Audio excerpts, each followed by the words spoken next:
কোথা থেকে আসছেন? সিরাজগঞ্জ। আচ্ছা, এই যে জাল নোট যে এখানে চেক করতেছেন, এটা করার কারণটা কি? এটার কারণ হলো হাটে আপনার হলো চেক ধরা পড়ছিল তো এই কারণে। আপনি কি গরু বিক্রেতা? জি, কয়টা গরু বিক্রি করলেন? গরু আনছি চারটে, একটা বিক্রি করলাম। কত বিক্রি করলেন? এই যে এই নিয়মটা কেমন লাগলো? এই যে হাটের পাশেই যে জাল নোট শনাক্ত করার একটা মেশিন বসাইছে এবং পুলিশ সহযোগিতা করতেছে, কেমন বিষয়টা? এটা ভালো ভালো কাজ, এটা বিষয়টা ভালো। এটা নিরাপত্তার জন্য জি জি জি, আপনি নিরাপদ থাকলেন। নিরাপত্তা। দর্শক দেখতে পাচ্ছেন রাজধানীর দিয়াবাড়ি পাশে পুলিশ কন্ট্রোল রুমে একজন পুলিশ কর্মকর্তা, তিনি একজন ব্যাপারীর গরু বিক্রির টাকা জাল কিনা সেটি উনি শনাক্ত করছেন।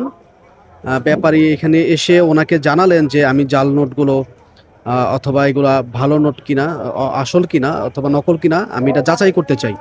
তারপর এখানে পুলিশ কন্ট্রোল রুমে বসে থাকা দায়িত্বরত পুলিশ কর্মকর্তারা সানন্দে এই ওনাকে সহযোগিতা করছেন। এখানে ক্রেতা এবং বিক্রেতারা উভয়ে এসেই এখানে জাল নোট শনাক্ত করতে পারে। মেশিন, আধুনিক মেশিনে পুলিশ কর্মকর্তারা পুলিশ কন্ট্রোল রুম বসিয়েছেন এখানে। এখানে জাল নোট শনাক্ত করা হচ্ছে। আপনারা দেখতে পাচ্ছেন প্রতিটি নোট একটি একটি করে চেক করা হচ্ছে মেশিনে প্রবেশ করিয়ে। মোটামুটি আছে, কিছু ঠিক পাই আর কি।